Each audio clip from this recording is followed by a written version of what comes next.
Alright, more bullshit with Baker Mayfield. So, Baker Mayfield went on the You Never Know podcast. For those of you who don't know who that is, it's put on by Mike Stud. Used to be I wouldn't say he was a huge artist, but he was a pretty popular artist when I was back in college. I listened to him. I used to love Mike Stud.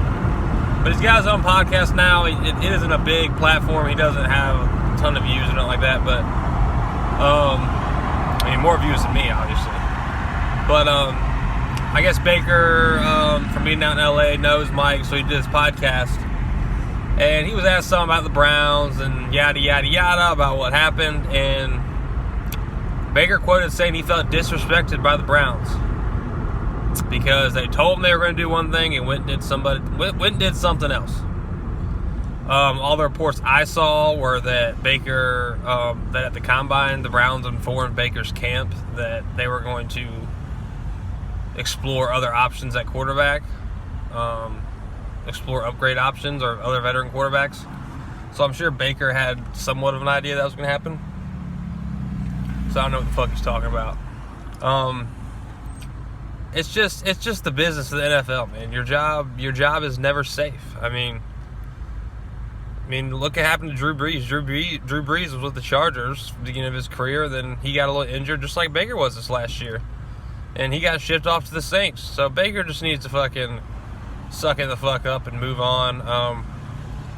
The NFL, you're seeing what the NFL thinks of Baker Mayfield. He's due $18 million from the Browns this year, and no team will trade for him because they don't want to pay that $18 million. If teams thought Baker Mayfield was a quarterback who they could win with, they would have no problem just paying that $18 million. But they don't want to. Another thing he said asked about this year when the fans booed him, what he thinks about that. And he said he would love to go to someone's job and stand over their cubicle and just boo the shit out of them all day while they're doing their job. Yeah, that Baker, that's fucking funny and all, but their job isn't an NFL quarterback, first round draft pick, making millions of dollars to win football games for their city.